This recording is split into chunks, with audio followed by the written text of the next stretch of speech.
Well, good afternoon, everyone. Good afternoon. And I truly want to thank each and every one of you for being here today on such a momentous occasion. As we are celebrating June 10th all across the country and the nation, today is going to be a great day for New Jersey, and you will hear about it shortly. My name is Kim Gaddy. I am the Environmental Justice Organizer for Clean Water Action, and I have my colleagues, Dr. Nicki Sheets from New Jersey Environmental Justice Alliance, Dr. Anna Baptiza for Ironbound Community Corporation. And for 10 years, collectively, our three organizations have been fighting to ensure cumulative impacts will be addressed in environmental justice communities. So I truly want to thank our governor, Governor Murphy, Lieutenant Governor Sheila Oliver, our Commissioner McCabe, our Senator Singleton, who is the sponsor of this bill on the Senate side, and our Assemblyman McKeon on the Assembly side. As a mother of 3 asthmatic children and a resident of the city of Newark, I know all too well of the impacts of cumulative impacts. When you watch one of your children gasping for air just because we don't have clean air in our community, or just because the zip code I chose to live in and to reside with my children is disproportionately impacted by pollution sources. We say after today, no more. S232 will ensure, as we're celebrating Juneteenth today, it took 2.5 years for some individuals to understand that they were free. In New Jersey, it took us 10 years, but we are here, and we are proud, and we're looking forward to changing what is happening in our communities, what is happening in Trenton, New Jersey, what is happening in Newark, New Jersey, what is happening in Elizabeth, New Jersey. DEP will have the authority to just say no, and we can't thank them for what they're doing. And thank Senator Singleton for sponsoring that bill. Now I will turn it over to my colleague, Dr. Nicki Sheets.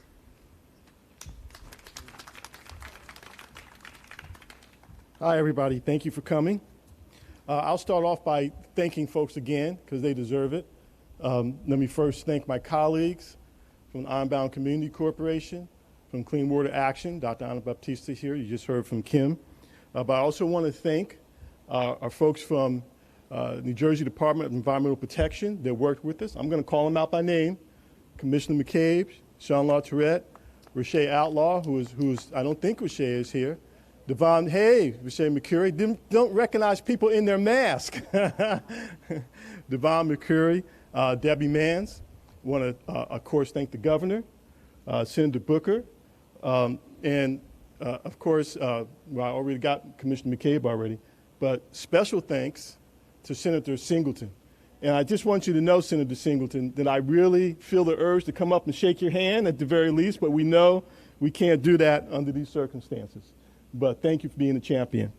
I also want to give special thanks to all those folks in New Jersey and across the country who are out there protesting, who are protesting to make sure that Black Lives Matter, who are protesting for fundamental change in police enforcement and the criminal justice system, and really who are protesting for social justice, especially racial justice in general. I think in the last 4 weeks, they have created an atmosphere in the country where it makes it so much easier for progressives to pass progressive policies, especially those policies that relate to racial justice and social justice. So thanks to them. You know, in many ways, getting cumulative impacts legislation that allows and in some instances compels the state to turn down applications for polluting permits and overburdened EJ communities, environmental justice communities. In many ways, this has been the holy grail for the environmental justice movement. This will help protect, this legislation will help protect low-income communities and communities of color in New Jersey. It will improve the health of residents in these communities. And make no mistake about it, we desperately need it this type of legislation to protect these communities. This is a good day. This is a good day for New Jersey. This is a good day, particularly for environmental justice communities. And the New Jersey Environmental Justice Alliance looks forward to continued collaboration with everybody here. Thank you.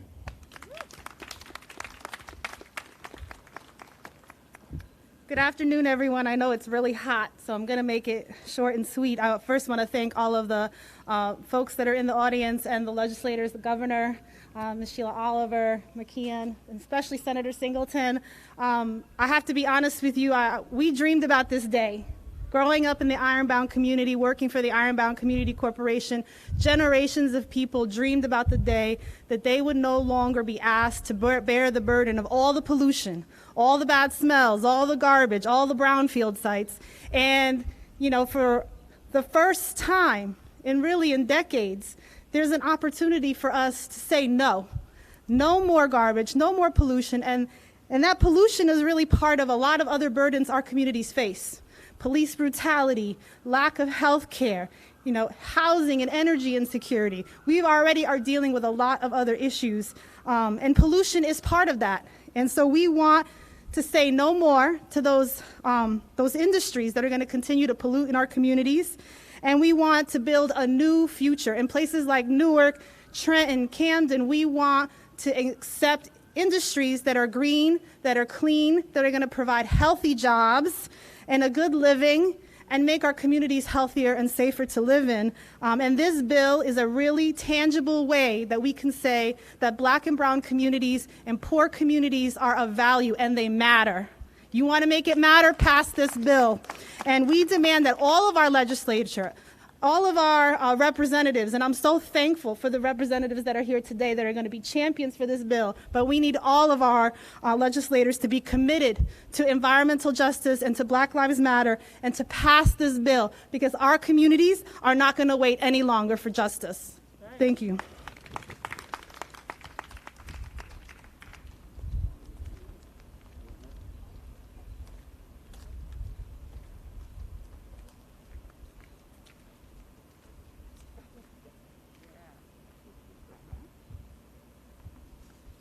Good afternoon, everyone. It's always a pleasure to be in Trenton, New Jersey, sort of my second home. And I'm certainly very pleased to be here with those of you that have been working in this neighborhood for such a long time. And to your representatives in the State House, it's glad to see Verlina and to see Shirley. Good to have you here today. You know, it's often said that when you know better, you do better. And we in New Jersey have a long history of environmental pollution. It is one of the things that we didn't know if we go back to the 1800s. If you look at Trenton, Trenton built its reputation on Trenton makes and the world takes. And that's pretty much the history of our state from one end to the other. You can travel in every county, travel in almost all cities, and it will have a history of pollution.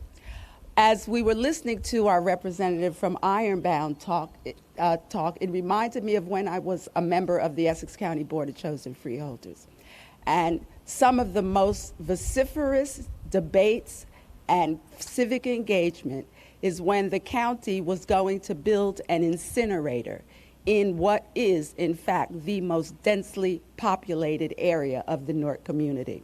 Subsequently, and I'm now thinking about standing with Commissioner McCabe several months ago, visiting neighborhoods where it was definitely documented that people had suffered with various health conditions in that area as the result of environmental pollution. So we've seen the impact that environmental pollution has on not just the quality of life, but the disparate health conditions that emanate. We know that air and water and soil contaminants on the body, especially on children and the elderly, they can cause asthma, as Kim Gaddy pointed out, cancer, heart disease, attention deficit hyperactivity disorder, and many other diseases and developmental disorders that plague people. The legislation being announced today is a result of decades-long and tireless work by environmental justice, social justice, and community leaders who have found champions in Governor Murphy, Senator Singleton, Assemblyman McKeon, and Commissioner McCabe. When this bill becomes law, it will add a new layer of protection for the communities that have been affected by pollution the most. And what better day to do it than on Juneteenth? Because from the earliest of times, disadvantaged populations have always been cited and their neighborhoods built up in areas and on topography that nobody wanted. And this is the story all over the country. We've now documented decades-long pollution and what it has done to people.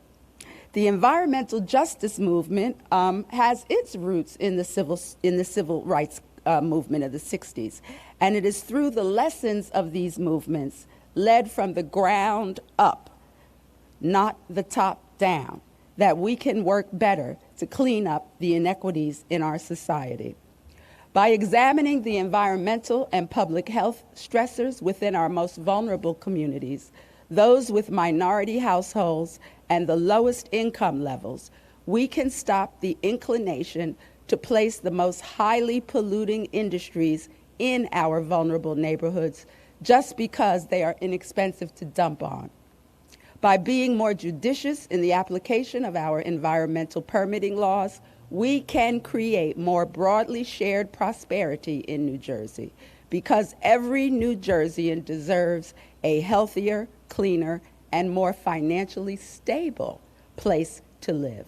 How we treat our environment is a measure of how we treat one another, and we cannot stand by as the pollution created by the quality of life so many of us enjoys harms our most vulnerable communities. It is just another form of inequality, and we must not accept it. The environmental justice legislation being announced today won't just help level the playing field. It will set a tone for the nation about how we must ensure social justice and equality happens in all forms. Social justice is racial justice, is economic justice, is environmental justice. And we all deserve justice no matter our zip code. Kim Gaddy, I want to thank you particularly because for the past 2 decades, Kim Gaddy has been trying to educate people in underserved communities about the environment. Many people feel very detached from environmental issues, but I think in underserved communities, when we saw the fiasco of Flint, Michigan, everybody began to pay attention. So I want to thank you, Governor Murphy, Commissioner McCabe, and to the legislators that helped craft this legislation for promoting environmental justice in our state. And I never fail to use an opportunity when you have it. And I'm going to give this to the legislators that are here. We should have never passed a law making fireworks legal in New Jersey.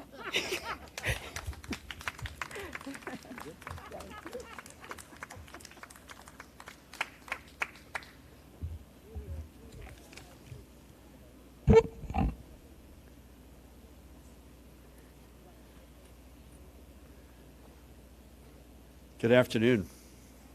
On this Juneteenth, year 2020, it's an honor to be here. I wasn't, Sheila, you threw me a curveball with the fireworks. I'm still recovering from that. Thank you. Let me begin by thanking the Lieutenant Governor for your always inspiring words and for being an extraordinary partner in government each and every day. That matters a lot in peacetime, but it sure as heck has mattered even more over the past number of months. You have been a champion for our environmental justice communities throughout your career in public service, and I'm honored to have you alongside me today, not just today, but every day, but particularly for this announcement. Our administration walks as one. I have to say, it feels really good. I don't know, Sheila, if you have the same feeling to be actually outside at an event. It's certainly a new normal as I look out there, and I can barely make out some of my very close friends because of the masks, but it's the first one outside in a long time, obviously with appropriate social distancing and face coverings, and it's particularly cool to be doing this in Trenton. So I want to thank Reed, the mayor, Reed Gasiora. I love you, buddy. I love that, both your mask as well as your tie. Very appropriate. Senator Shirley Turner, bless you and thank you for everything you do. Assemblywoman Verlina Reynolds Jackson, who it took me a few minutes to make out that it was actually you, Verlina. To members of council, I know at least we had March here earlier, but to the whole team Trenton. As Trenton goes in so many respects, so goes the great state of New Jersey. And it is an equal honor to be alongside so many leaders committed to the promise of environmental justice and to fighting for the rights of our communities who have too long borne the environmental and public health burdens of the pollution that all of us together create. To be clear, our environmental justice communities speak for themselves. You have shown us the way, and we are grateful for your leadership. To my friend Kim Gaddy of Clean Water Action, I know this fight is personal for you, Kim, and I was proud to stand alongside you. It's nearly 3 years ago when, as a candidate, I pledged that our administration would listen to our environmental justice communities and be inspired to action based on your needs. Bless you. I also thank you for serving as the co-chair of the Environmental Justice Advisory Council. Our administration is fortunate to have your guidance, as well as, by the way, a shout out to Dr. Monique Griffith of East Orange, Sheila, and many other community leaders. To Dr. Nicki Sheets, it is an honor and pleasure to share this podium with you as well. And I know that the late Assemblyman, John Watson, would be so proud to see you carrying on the good work of empowering those who have been overlooked for far too long.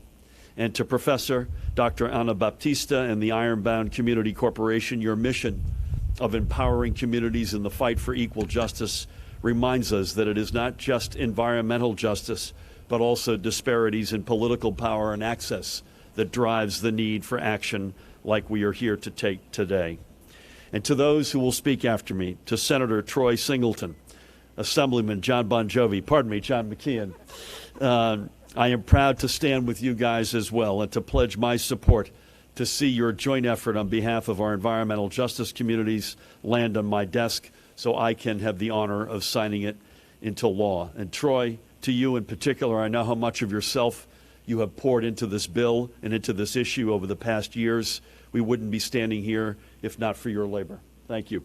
And to Commissioner Catherine McCabe, I cannot think of a better partner and advocate for Sheila and me who our environmental justice communities could have leading the Department of Environmental Protection than you. Thank you, Catherine. And I'm honored to join not just that group, but each and every one of you. Allow me to address the values which this administration holds and which, alongside these champions here today, we're going to put into action. Some will look at what we're championing here today and wonder why all the fuss for what is at its heart a bureaucratic action. Permitting for industrial facilities isn't one of the more attractive actions that government takes, but it is the seemingly small acts of government that can have huge impacts. This administration sees things differently. These legislators see things differently. They know that when we take great care in executing the responsibilities of government, like permitting, we can do justice and make dramatic change in the lives of the people who need it most. And with you together, we will ensure that our state not only sees things differently, but does them differently as well. Requiring the DEP to evaluate the environmental and public health impacts of riskier development on overburdened communities in the permit application process simply makes sense.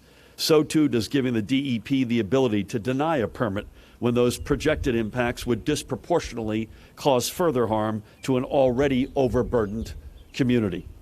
For years, proud residents of countless cities have been afterthoughts to development that did not enrich them and in fact hurt them.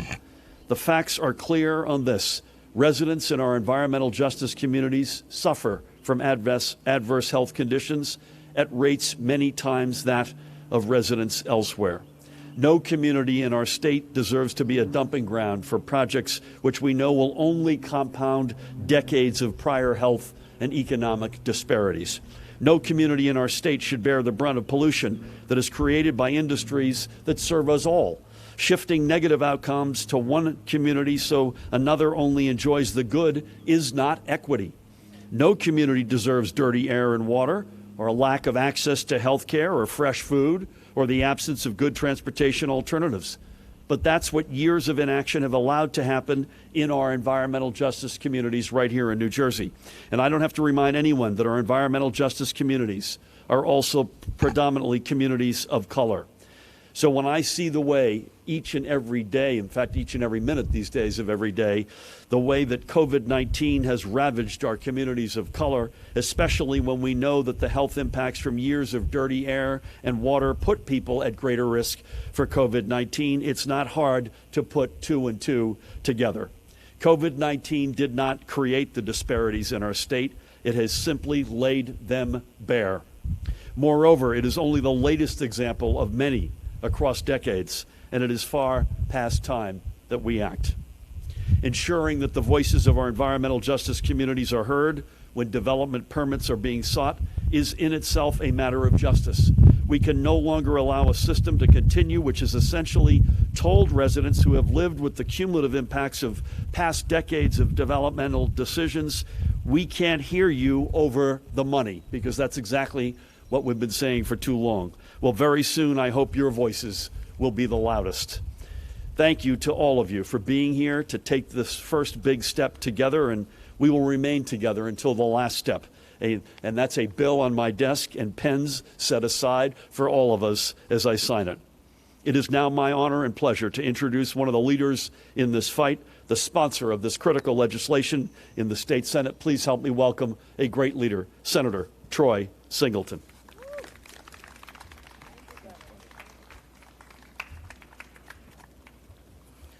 Good afternoon, ladies and gentlemen. Pardon me for not wearing my jacket today. It's just a little chilly out here, so I'm gonna forego it. To my colleague, Senator Turner, my former colleague and mayor of this great city, Reed Gusciora, and my dear friend, Assemblywoman Verlina Reynolds-Jackson, honored always to be in the great capital city of Trenton. It is fitting that we are here today on Juneteenth, as the story of Juneteenth is a true microcosm of sort of the parallels in which we find ourselves. The story of Juneteenth is about freedom, but it's about freedom that was delayed, as the word of freedom had not reached slaves in the further reaches of the Confederacy. And as we talk about today, we talk about the trials and tribulations that this legislative process has gone through over the years, long before I was a sponsor. It is reflective that as we move closer and closer towards freedom, it has been delayed in this instance, but it will occur. Not only am I honored to be afforded this opportunity to discuss this sensitive and sometimes difficult topic of environmental justice in relation to the placement of facilities in certain communities, I would be remiss if I did not take a moment to thank our United States Senator Cory Booker. Senator Booker brought a national spotlight on this issue 3 years ago, primarily because of the works of those advocates who you heard early on pressing him and others to take action to try and create a national environmental justice policy, and the steps we take here in New Jersey will lead the way for our nation. I also want to acknowledge the work and leadership of Governor Murphy and his administration. While this has not been an easy process for all of us to come together on a piece of legislation, it never was one of acrimony, because we're always trying to fight to move this process forward in a way that makes sense. But his leadership and his commitment to putting the full weight of his office behind enacting this legislation to create meaningful environmental justice legislation speaks volumes to not only his character as a leader, but his character as a man. Most importantly, to those advocates that you see here that spoke today, and those who are not here today, but they are representative of, and those who aren't in fancy organizations but believe in this fight. They were in this fight long before I got involved. Not only do I stand shoulder to shoulder with them and am uplifted by their passion and commitment to foster a better society for us all, we are not here today without you. We will not get this done without your input and continued support. In the sort of saying of standing on the shoulders of giants, there are 3 giants who spoke, and I stand on their shoulders and then next to them in this fight. This fight has been a well-known and well-received rallying cry over the years, but by and large, more of just a rhetorical exercise that still falls woefully short of tangible results necessary to address this urgent concern. The changes in how we view this legislation can best be manifested by adopting a two-tier test that defines environmental justice based on principles of fairness and inclusion. Now, I recognize that those words are subjective in their definition and shaped by the perspective oftentimes of the one reading said definition. However, we can no longer ignore that some of the decisions that were made with regards to the sitting of some of these facilities plainly and blatantly ignored both of those principles. And as we strive to strike the balance that our legislation seeks to achieve, we also cannot ignore that this is an economic and environmental reality that frames this debate. We are not going to abolish the market economy, nor can we outlaw all pollution or equalize its incidences. However, what we can do and what we must do is do more to address the most egregious imbalances and risks that results from those with more financial resources and louder political voices crowding out those who are bereft of both. This has created a concentration of these pollution-causing, sickness-causing, death-causing facilities in lower socioeconomic communities. This legislation that we have worked on for the last several years is a long-standing attempt to get after this issue and to finally add some definition and practical action to the fight for environmental justice in our state. As I have said in rallies across our state in recent days and weeks, this is our moment in history to turn a moment into a movement, to create a more fair and just society, not just in one aspect, but in every aspect of our society. And as we walk in these rallies and carry signs that says Black Lives Matter. Black Lives Matter when it comes to policing. Yes, that's true. But it must matter when it comes to environmental law, must matter when it comes to housing policy, must matter when it comes to education policy. It must permeate every aspect of our policy agenda here in the state. Environmental justice is a key pillar in that effort towards turning this movement into a reality.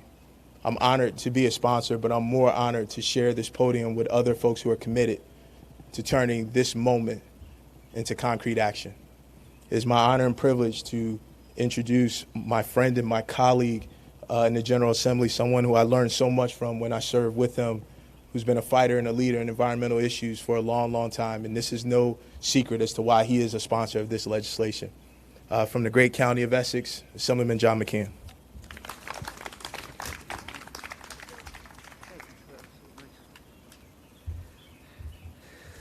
Thank you very much, Senator.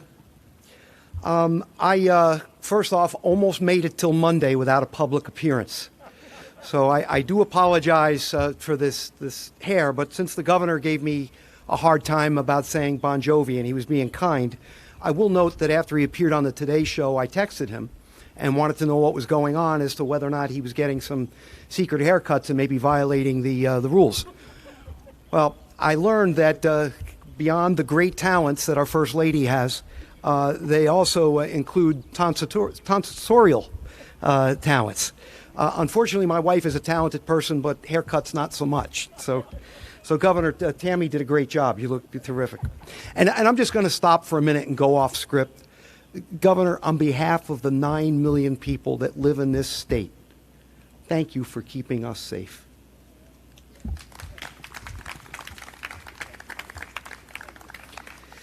You know, George Washington Carver said, where there is no vision, there is no hope. Governor, Lieutenant Governor, and Senator Singleton, thanks to your vision on environmental justice, there is hope. Ms. Batista, Dr. Sheets, thank you for your life's work and advocacy. Commissioner McCabe, thank you what I know that you're going to do implementing this law when it goes to the governor's desk and then becomes the law of this great state. Kim Gaddy, I've just got to stop here for a moment. Reed, you were involved in this. 15 years ago, I sponsored a bill having to do with the reallocation of the corporate business tax and taking that constitutionally dedicated money and focusing it on certain important areas. One of those areas was to retrofit diesel school buses. Now, there were those who argued, look, in 10 years you have to retire a school bus anyway. So what's the point in going forward with that? Let's use the money elsewhere.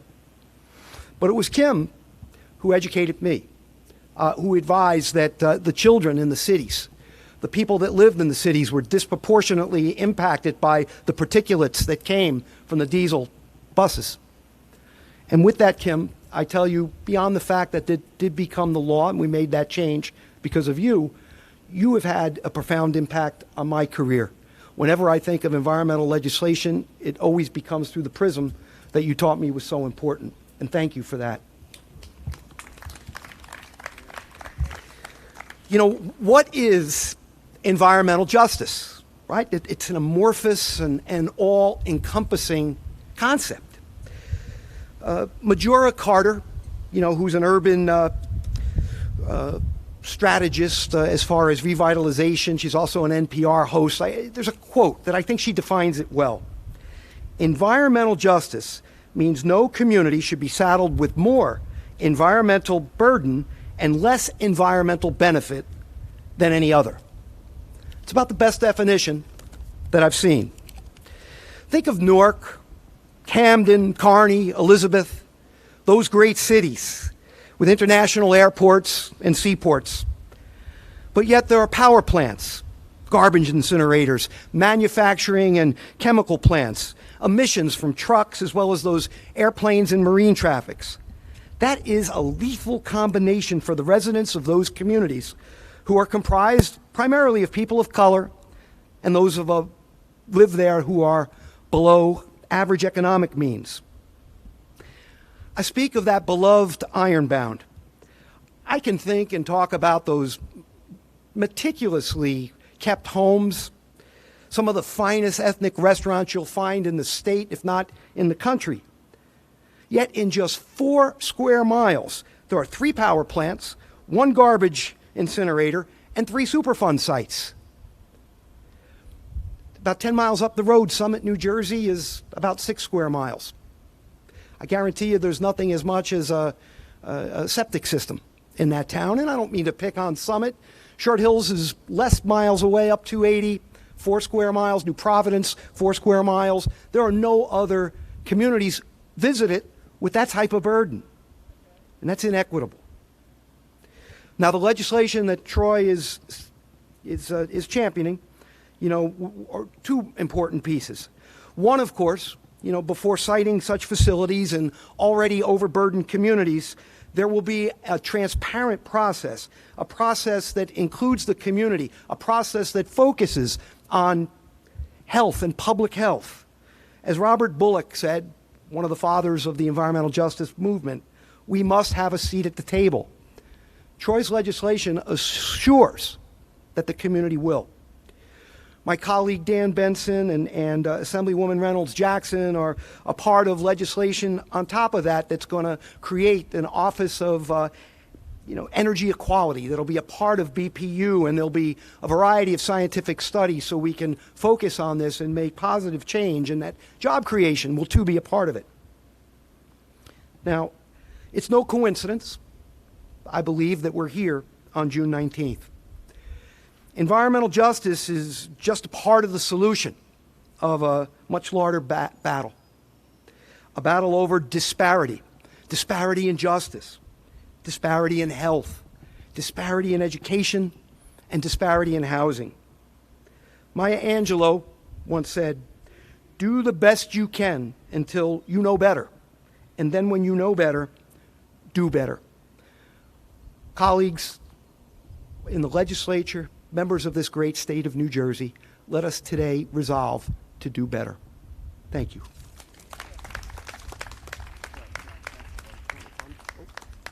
And I don't know if this is my role, but it will be my honor and privilege to invite the most important thing in her life beyond the state's ecological well-being, the fact that she's a grandma and going to be a grandma again soon. Let's give it up for Commissioner McCabe.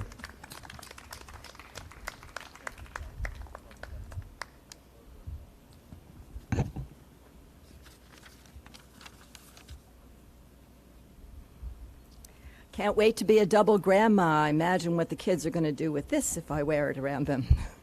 But thank you, Assemblyman, and thank you all for being here today. Thank you, Mayor Gutierrez, and the community of Trenton for hosting us once again next to the Amtico site, which we are working hard to find money for to make sure that all that effort and muscle we put into cleaning it up can be joined with funds that are going to bring the reality of the park that's down along the Assunpink that will be in the community's future a reality here in Trenton.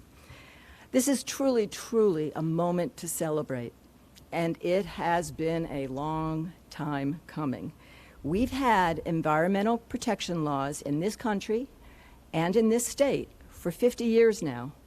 And DEP, I assure you, has been on the job for 50 years doing its best to protect all the state's residents from excessive pollution. But the sad truth is that environmental laws too often do not provide equal protection for the health of our vulnerable, low-income, and minority communities.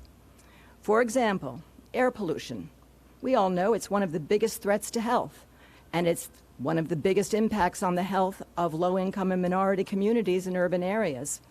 But the Clean Air Act, federal and state, while it does a really good job of protecting air quality over very wide areas, I don't know how wide the air quality area here is, but think of larger Trenton and maybe as big as Mercer County, it does not let us drill down into the more localized impacts. The Clean Air Act just doesn't give us those tools. And yet we know, and we've known for years, that multiple pollution sources and communities can and do have cumulative effects on the health of the local population. But we don't have a fully effective way to reach those local effects through Clean Air Act and other existing environmental laws. This bill is important because it would give us that power for the first time. For a number of the types of polluting facilities that tend to be concentrated in low-income and minority areas, things like you've heard mentioned, incinerators, major air pollution sources, scrap yards, waste transfer stations, all the things that no one wants in their backyard have come to be located in our low-income and minority communities, and that's just not fair. So I thank Governor Murphy, and I thank Senator Singleton, and I thank Assemblywoman McKeon and everyone else that has gathered here today to lend their support to the historic effort represented by this bill.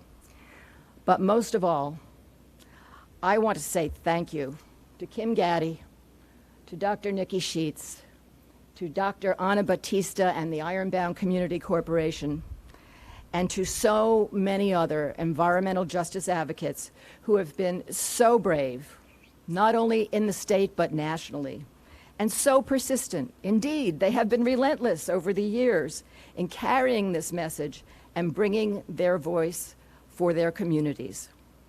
So to make sure that everyone, no matter where they live, what their income level is, or the color of their skin, can benefit from the equal protection of the environmental laws of this state. So let's enact this bill and make that a reality. Thank you all.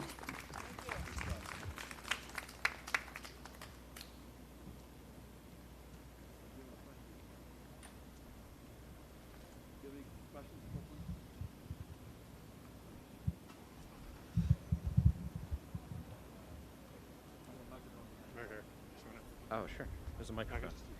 Fantastic. Actually, you guys want to start? Sure. So I know this has been a bill since 2008.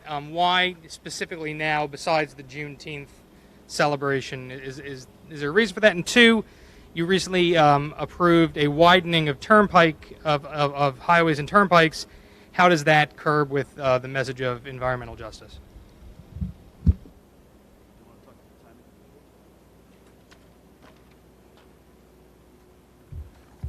Thanks for the question. I'll take the first part, if that's all right, on the timing of the proposal. As you can imagine, as I said, issues like this oftentimes find their moment in history. And right now, we find that it is the confluence of a lot of factors that have placed this issue of environmental justice more in the forefront than perhaps it has been in the past. So we're going to utilize this moment to advance good public policy to address it moving forward. And I'm fairly confident, extremely confident actually, that this moment in time will be different than the path that we've been on, as you pointed out, since 2008. And we'll get this to the governor's desk in order for him to sign it.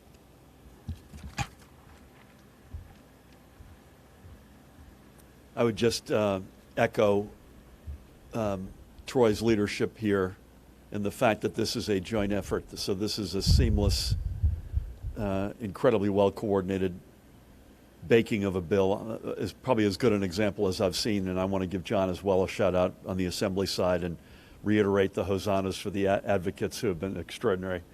Kim's taping me. I got to make sure I get that right, Kim.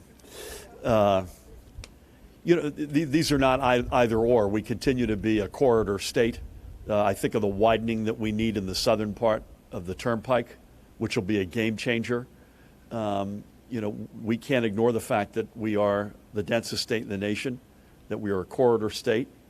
And I would say, you didn't ask about it, but let me also say this, that we have an enormous amount of focus on electric vehicles in this state. So just because we're widening a road doesn't mean that we're marrying ourselves forever and always to a petroleum-based transportation sector. We have as aggressive a plan in place for electric vehicles as any state in America. We've got a huge disparity.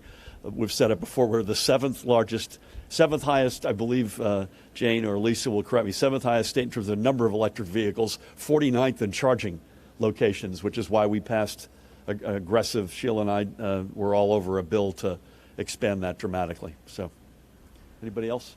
Please. Hey, Mike. How are you, Governor? Maybe you or Senator Singleton or the Assemblyman can talk about, is there a definition of what an overburdened community looks like? Is there like a financial threshold? Just more detail on that. And then maybe the Commissioner can clarify whether, is it true then that DEP couldn't deny permits at all before for these sorts of projects in communities? So there is a definition, and Troy can get into it. It's very, very explicit. Thank you. So the definition of overburdened community means any census block group as determined in accordance with the most recent U.S. Census, in which at least 35% of the households qualify as low-income households, or either have at least 40% of the residents of the census block group identify as a minority or as members of a state-recognized tribal community, or at least 40% of the households in the census block group have limited English proficiency. What I would suggest is when this concludes, for some of the more technical aspects of it, just step aside over here, and me and members of my staff will shoot you sort of the info so you can have it in black and white, so you don't got to get carpal tunnel trying to write all that stuff down. So we'll make sure you get it. All right.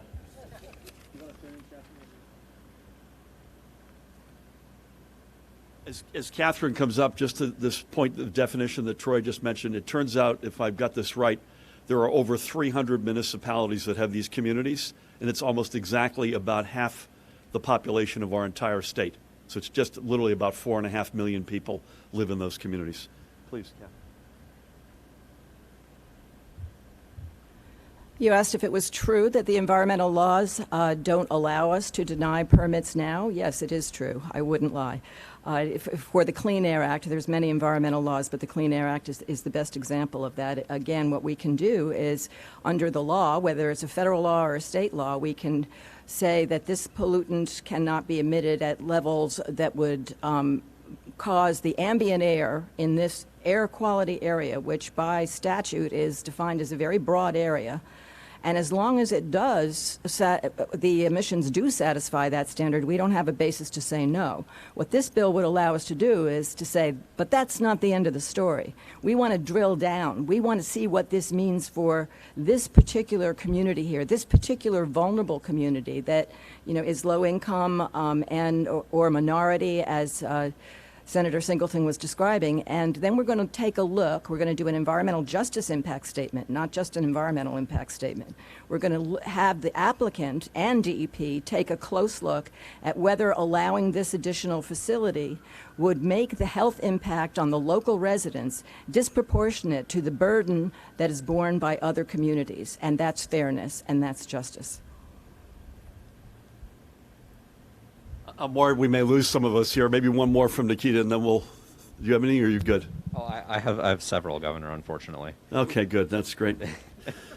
They're all off topic, just so you know. Oh, good. So to start, there have been some problems with the state's software in terms of both voter registration and at the MVC for the collection. Can I ask you a favor? If this is all off topic, just in the interest of how hot it is, can you and I just go in the shade and do this? Is that okay? Does that work for everybody? I just want to again reiterate. I'm not sure who died and left it to me to close here, but I want to thank everybody for coming. I want to thank the advocates, Nicki and Anna and Kim. Bless you, and to all your colleagues. Sheila, as always, to be with you. By the way, we're together again in a couple hours at Friendship Baptist, which I'm really excited to be with you at. Catherine, thank you for your leadership. John, as always, and Troy. I don't know where we'd be without Troy. And explicitly, and there are different ways to measure this. This will be, once it is signed into law, the strongest law of its nature in any state in America, anywhere in America. And that's a big deal. Troy, that starts with you, buddy. Mayor, Senator, Assemblywoman, to all the folks who are here today, thank you and bless you all.